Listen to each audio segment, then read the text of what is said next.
بسم الله الرحمن الرحيم حسبي الله وكفى سمع الله لمن دعا ليس وراء الله مرمى اللهم وفقنا للهدى واعصمنا من أسباب الجهل وسلمنا من آفات النفوس واجعلنا ممن أقبلت عليهم فأعرضوا أمن سواك وخذ بأيدينا إليك وارحم تضرعنا بين يديك إلهنا قومنا إذا وجدنا وأئنا إذا استقمنا وقل لنا ولا تكن علينا وأهلنا في الدنيا مؤمنين الطائعين وتوفنا مسلمين التائبين واجعلنا عند السؤال مجيبين. Bonjour à tous, assalamu alaikum wa rahmatullahi wa barakatuh. Merci d'être à l'écoute de votre frère Ismail Kossi, Nicorine du groupe MPI, Mouvement propagandiste de l'Islam qui œuvre pour la qualité morale, intellectuelle, théologique à travers les mouvements spirituels. Et que la paix et son salut soient sur notre prophète Muhammad sallallahu alayhi wa sallam, sur ses compagnons, sur sa famille, sur tous ceux qui œuvrent véritablement pour l'islam jusqu'au jour de la résurrection. Il est hors donc. Aujourd'hui, il est question des 4 pasteurs qui ont fui le débat avec nous. Donc nous allons essayer de résumer cela un peu. Nous avons pensé que ce serait profitable dans la suite de nos activités. Donc, raison pour laquelle nous voulons remettre ça sur le tapis, à savoir, je suis un ancien chrétien converti à l'islam il y a belle lurette, très jeune. Aujourd'hui, je m'en justifie par la grâce d'Allah subhanahu wa ta'ala avec 32 ouvrages à ma possession basés uniquement sur le Coran et puis la Bible en ligne, d'où nous recherchons les éditeurs volontiers en question. Donc c'est ainsi que dans mes parcours j'essaie de publier des vidéos sur YouTube et puis notamment répondre à certaines ambiguïtés sur l'islam, notamment venant des non-musulmans. Et donc je suis, pour mon deuxième aspect, je suis ouvert à toutes sortes de débats, c'est-à-dire n'importe quelle personne, que ce soit même musulman, ou des doutes sur sa foi, ou bien qu'il y a une diminution de foi, on est ouvert, Inch'Allah, au dialogue. Quand on dit débat, souvent les gens comprennent dans un sens, de tiraillement, d'insuite et autres. Donc nous n'aimons pas cela, raison pour laquelle nous essayons de traduire nos débats en dialogue, et puis pas avec n'importe qui, parce qu'à l'issue d'un dialogue, il faut qu'il ait une retombée, il faut un objectif bien fixé, qui va être profitable, sinon au contraire de cela, bon, ce serait inutile. Donc sachez qu'à partir d'aujourd'hui, je suis ouvert à tous les débats, tous sortes de débats, n'importe où, n'importe comment, n'importe quel moment, et je suis ouvert au débat. Le sujet doit être un sujet clair, et puis les règlements intérieurs doivent être aussi clairs, et puis le temps aussi doit être aussi clair. Ce sont ces 3 choses-là que nous demandons dans un débat. Il viendra en plus des suppléments et autres. Mais ces 3 choses, il faut que le sujet soit clair, et puis on commence le débat, le temps, et puis les règlements intérieurs doivent être objectifs. Donc sur ce, nous pouvons vous donner la carte blanche à n'importe quelle personne. Nous avons bien dit que l'islam n'a pas de secret. On ne refuse pas les débats avec les frères, mais il faut que le sujet soit clair, il faut que le sujet soit bien centré. Mais si le sujet n'est pas clair, nous allons ignorer ce débat. Parce qu'à l'issue du débat, il faut une utilité, un résultat concret qui va être profitable. Donc, exemple, par exemple, nous avons demandé les débats à Majid Oukesha, nous avons demandé des débats à Bruno, nous avons envoyé des épreuves au père Edouard Marie Galaise et surtout la dame Leila. Elle aussi, nous lui avons fait des vidéos, toujours pas de réponse. Donc avec toutes ces personnalités-là d'ailleurs, d'après eux, qui ont formé un groupe de l'éthique des normes comportementaux ou bien de nos codes moraux, et ils ont pensé que non, ou bien ils font une démarche objective vis-à-vis contre l'islam, plutôt ils prennent l'islam en contre-pied sur ces instructions qui d'ailleurs se définissent chez eux comme des règlements qui ne peuvent pas être applicables aujourd'hui. Donc du coup on peut les sentir dans une situation ou dans une assiette de l'éthique.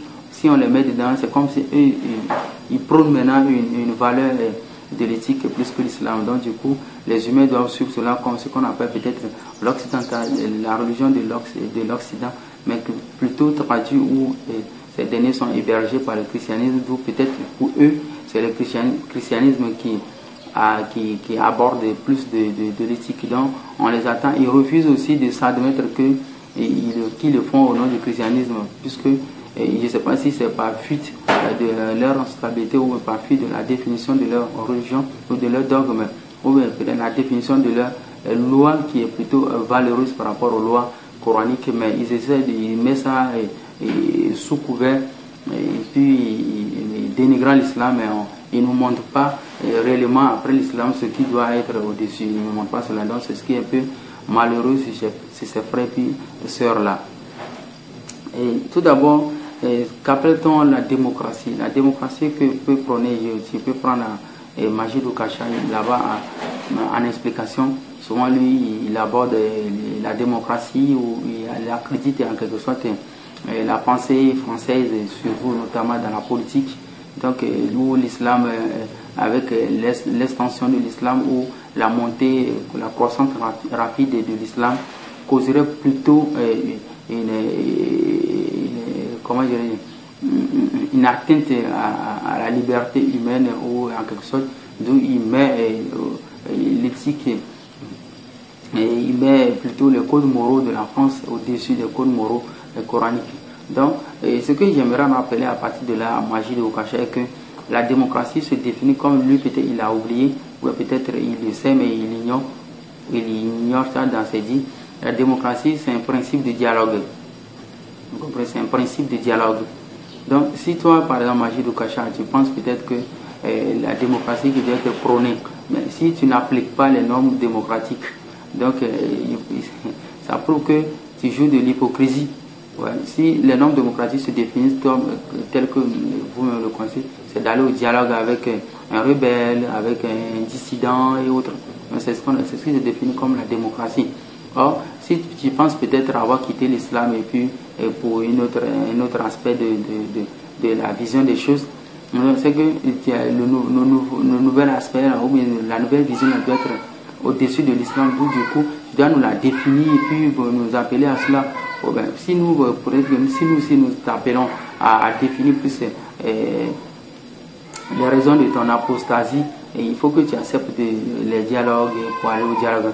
Les dialogues peuvent être houleux, mais les gens vont tirer beaucoup de conclusions. C'est comme moi qui suis là, par exemple, je suis ouvert au dialogue. C'est-à-dire, même si, je dirais même pas même si, je suis ouvert, si peut-être si le pape même il me voit en direct, je suis ouvert à lui de dialoguer avec l'islam et puis le christianisme, ou notamment sur le Coran et puis la Bible. Donc je suis ouvert à ce dialogue, je demande ce dialogue. Peut-être si quelqu'un qui voit à cette vidéo qui est proche du pape ou qui est proche des gens du pape, il peut leur suggérer cela, un dialogue entre lui et moi, s'il parle le français, un dialogue. Même si c'est derrière l'écran, on fait un dialogue derrière l'écran, le Coran et la Bible, ou l'islam et puis le christianisme. Donc ce débat, pour moi, c'est un rêve. C'est un rêve, même si c'est le représentant du pape, c'est un rêve. Vous comprenez, c'est un rêve pour moi de dialoguer avec le Christ. Je ne sais pas pourquoi est-ce que je me cacherais comme ça. Non, si je dialogue avec lui, il arrive à réfuter les points islamiques, mais c'est à ce moment, moi, je vais le suivre pour suivre la bonne voie. Donc c'est comme ça. Non, parce que moi, je ne suis pas présent de l'avènement de l'islam, donc en question, je définis l'islam, mais si je vois une autre définition claire juste à côté, qui est plus vérifiable ou qui est plus direct par rapport à peut-être le message dévié que moi j'ai eu à travers mes ustads ou à travers le corps coranique que j'ai fait, mais je vais me réjouir de la nouvelle version des faits et puis les suivre.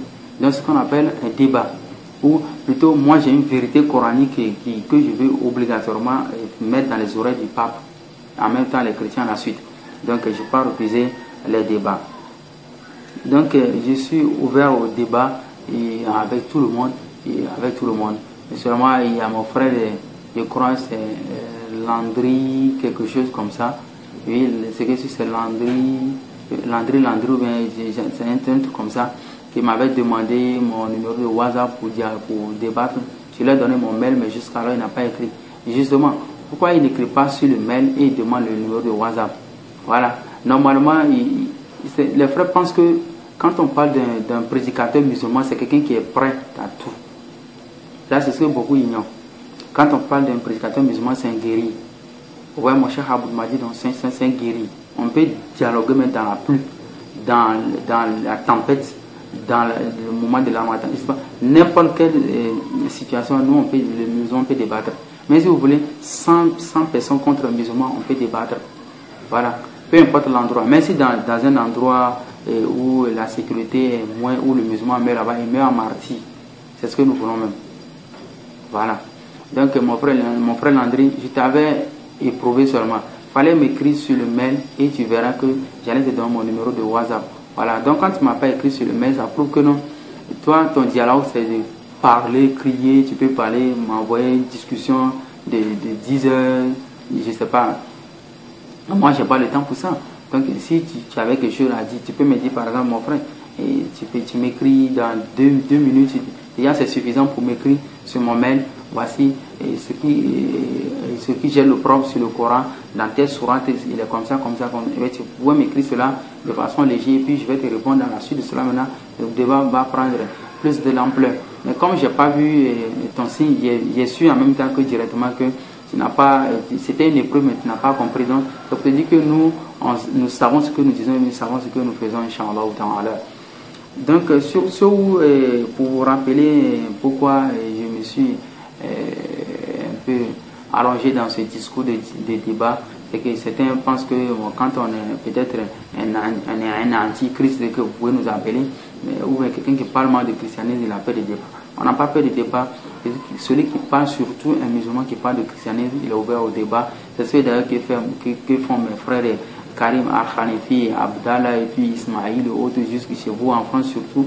Là-bas, vous voyez les débats, les frères ivoiriens, les élèves d'Aboud Madi, et Béni, plus Oussad Diane et autres, les frères Nourdine Diama, les grands frères Ali Sanga, aussi au Sénégal. Il y en a plein que je n'ai pas cité leur nom. C'est parce que je ne les connais pas qu'ils se fassent connaître aussi à moi aussi. Donc, tous ces frères-là, ils font des débats avec des non-musulmans. C'est pas de l'accurant, on ne s'insulte pas, mais on peut se taquiner comme ça. Surtout moi, quand je lance souvent mes commentaires, les gens me voient souvent trop dur dans les commentaires, mais moi, c'est pas comme ça. Seulement, moi, les débats avec moi, c'est bien ordonné. Le sujet est bien ordonné, le temps est bien ordonné, et puis, surtout, les règlements intérieurs sont bien ordonnés. 3 choses que moi, je demande pour faire un débat, c'est fini. Donc, c'est ainsi que chez moi, j'ai eu à faire un débat avec les pasteurs que vous allez voir tantôt sur l'écran. Les pasteurs ont demandé, ils n'ont même pas demandé le débat. Moi, j'étais là à enseigner. Et les femmes, ils étaient venues pour l'écoute. Donc, en quelque sorte, ils étaient venus, ils se sont placés. Tout d'abord, quand ils sont venus, comme je vous l'ai dit, dans le débat, il faut les règlements intérieurs. Ils sont venus, ils se sont mis devant. Donc, se mettant devant, on leur a demandé de se déplacer, ils ont refusé. Donc déjà, dans un débat, les choses comme ça sont interdites dans l'islam, parce que chez nous, l'emplacement des femmes et puis l'emplacement des femmes sont d'un ordre. Donc si vous venez à un débat, on vous dit non, vous ne pouvez pas vous positionner là, allez vous positionner de tel côté, et puis vous allez débattre avec la personne. Ce n'est pas difficile de l'accepter, puisque cela ne nuit à rien en vous. Mais certainement, c'est une façon de vous positionner pour pouvoir mieux parler. Donc ils ont refusé, ils sont assis là, nous aussi, vous savez, comme en islam, toujours c'est la miséricorde, on les a laissés, ils se sont positionnés. Du coup, quand j'ai commencé l'enseignement, c'était l'enseignement sur la femme dans le christianisme, dans le judaïsme et puis dans l'islam. Donc, je suis tombé sur le verset 1 Corinthiens sur l'enseignement de la femme. 1 Corinthiens 14, verset 34, que nous allons vous lire maintenant. Que les femmes se taisent dans les assemblées, car il ne leur est pas permis d'y parler, mais qu'elles soient soumises selon que le dit aussi la loi. Si elles veulent s'instruire sur quelque chose, qu'elles interrogent leur mari à la maison, car il est malséant à une femme de parler dans l'église. Donc, si elles veulent s'instruire sur quelque chose, qu'elles interrogent leur mari à la maison. Ici, il était à cette partie et puis il disait que Paul a interdit aux femmes de l'instruction. Si elles doivent s'instruire obligatoirement, elles doivent s'instruire auprès de leur mari. Du coup, un pasteur s'est levé, ils se sont levés. Bon, ils ont dit que j'expliquais mal le verset qu'il n'est pas permis à la femme d'enseigner, mais il est permis de s'instruire. Vous voyez si vous me comprenez. Donc, je tords le sens du verset. Donc, il n'est pas permis à la femme d'enseigner, comme je suis en train d'enseigner des femmes là, mais il est permis de s'instruire. Mais je leur ai dit, d'abord ils ont enfreint aussi la règle. La règle était que j'allais faire l'exposé, comme tout le monde le connaît. C'est moi, je suis le conférencier, c'est pas un débat, ils sont en train de faire une conférence islamique. Donc, eux, ils ont appris, ils sont venus. Voilà, il y a un seul qui était invité parmi eux, lui, il a voulu qu'on l'invite, du coup la parole de Dieu, c'est celui qui est le gros là. Donc, le gros, du coup, il a pris les 3 autres pasteurs avec lui pour venir comme une stratégie, pour venir saccager. Or, moi, ce n'était pas un débat, mais c'était une conférence islamique. Eux devaient venir, c'est-à-dire le gros, lui, devait venir s'asseoir et écouter en compagnie de sa femme. Mais finalement, j'ai été surpris, puisqu'il m'a demandé, comment dirais-je, il m'a demandé 2 invitations, il a donné 2 invitations, une à lui, une à sa femme. Donc, j'ai été surpris, puisque c'est une conférence des femmes, j'ai voulu que sa femme vienne aussi. Donc, j'ai été surpris de le voir sans venir, sans sa femme. Et maintenant, du coup, il invite 2 autres pasteurs avec lui. Vous comprenez, non? Il y avait un autre frère aussi qui était à côté, lui qui a porté la chemise blanche. Lui, c'est un responsable de témoins de Jéhovah. Lui s'est intéressé au message de l'islam jusqu'à il est prêt à se convertir. Donc, lui n'a pas manifesté quoi que ce soit dans son esprit. Mais ce que nous voulons vous souligner, qu'il y a un problème chez les chrétiens, c'est un problème de calme. Voilà, donc il faut avoir ce calme-là. Ça se trouve chez certains frères musulmans aussi, il faut la patience. Et donc c'est ce qui manque beaucoup à certains. Donc, du coup, quand moi j'ai dit que le Paul refuse l'instruction de la femme, ils ont dit non, qu'il refuse l'enseignement de la femme et non l'instruction. Sur ce, ils ne savaient pas que non, et comme je vous l'ai dit, le prophète Mohammed sallallahu alayhi wa sallam a bien dit que la guerre est une question de stratégie. Il y a un autre verset où Paul interdit automatiquement l'instruction de la femme qui est dans 1 Timothée 2, verset 11, que nous allons vous lire maintenant. 1 Timothée 2, verset 11. Qu'est-ce que Paul dit? Que la femme écoute l'instruction en silence, avec une entière soumission. Je ne permets pas à la femme d'enseigner. Voilà. Donc quand il donne le deuxième verset, du coup, bon, les frères se sont levés et ils ont quitté la conférence sans même prendre le goût de la conférence. Donc je ne permets pas à la femme d'enseigner. 1 Timothée 2, verset 11. Vous voyez, non? Donc, pourquoi est-ce que nous avions amélioré? C'est que nous, quand nous nous levons pour lire un verset, nous ne lisons pas le verset pour lui prêter plusieurs explications, plusieurs ambiguïtés. Non, nous voulons proclamer une réalité. Donc, il n'y a pas moins de vouloir mentir sur les frères que telle chose n'est pas à la place de déplacer les choses illégalement comme ça. Non. Donc, c'est ainsi que vous allez voir dans Tite 2, verset 3. Tite 2, verset 3. Il est dit ici, c'est Paul qui donne toujours cette instruction à Tite, qui est son disciple. Verset 3 dit que les femmes âgées doivent aussi avoir l'extérieur qui convient à la sainteté, n'être ni médisantes, ni adonnées au vin, qu'elles doivent donner de bonnes instructions. Donc ici, Paul recommande à ce que ces femmes soient de ces qualités-là, doivent donner de bonnes instructions. Bon, si Paul qui refuse l'instruction dans 1 Timothée 2, verset 11, qui interdit l'instruction de la femme. Paul qui interdit l'instruction de la femme.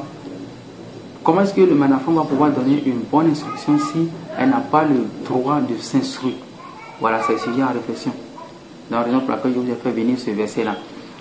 Du coup, il faut bien méditer à savoir que la parole divine n'est pas en quelque sorte une sorte d'invention où on peut se dire n'importe quoi. Plutôt, nous allons vous donner ce verset maintenant dans la sourate 41, verset 53, où Allah subhanahu wa ta'ala lui-même le dit. Bon, nous allons lire comme ça. Bismillahirrahmanirrahim. Sanurihim ayatina fil afaqi wa fi anfusihim hatta yatabayyana lahum annahu al-haqq. Dieu dit, nous leur montrons nos signes dans l'univers et en eux-mêmes jusqu'à ce que cela leur paraisse, entre guillemets, le Coran, la vérité. Si Dieu dit, nous leur montrerons nos signes dans l'univers, nous leur montrerons nos signes. Comment pouvez-vous connaître les signes si vous n'avez pas une instruction? Voilà. Donc Dieu recommande à tous les humains, y compris les femmes, de s'instruire et d'enseigner, de s'instruire et puis enseigner. Voilà. Donc sur ce, nous allons vous quitter. Vous pouvez nous poser la question, pourquoi est-ce qu'une femme musulmane ne peut pas être imam? Elle ne peut pas être imam parce qu'une femme musulmane, une femme qui est devant les hommes et les hommes vont dessus pour prier, ça n'a jamais existé dans une synagogue. Ce n'est pas une intuition, ce n'est pas une réduction à une position inférieure de la femme, mais c'est plutôt une femme en face d'un être humain ou surtout en face d'un homme. Un homme qui regarde une femme en face de lui ne peut se concentrer pour prier. Par exemple, pour laquelle une femme ne peut pas être imam, mais une femme peut être une enseignante, mais justement recommandée ici dans le Coran. D'ailleurs, la femme Hawla qui était venue dans la sourate Mujadala, si j'ai la bonne mémoire là, dans Mujadala, était venue s'instruire auprès du prophète Mohammed sallallahu alayhi wa sallam. Paul lui refuse à ce que les femmes s'instruisent, mais de s'instruire auprès de leur mari. Mais si le mari maintenant n'a pas la connaissance, peut-être s'instruire. Salam alaikum wa rahmatullahi wa barakatuh.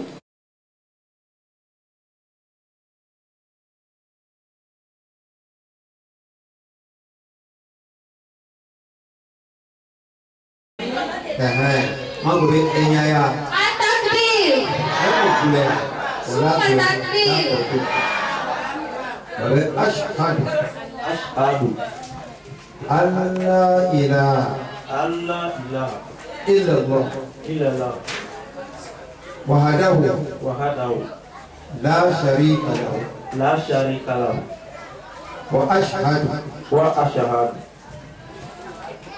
anna muhammadan abduhu wa rasuluhu ashhadu an la ilaha illallah wahdahu la sharika lahu wa ashhadu anna muhammadan abduhu wa rasuluhu ashhadu an la ilaha illallah wahdahu la sharika lahu wa ashhadu anna muhammadan abduhu wa rasuluhu.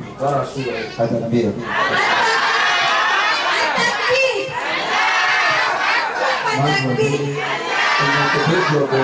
أولئك لهم أجرهم عند ربهم إن الله سريع الحساب.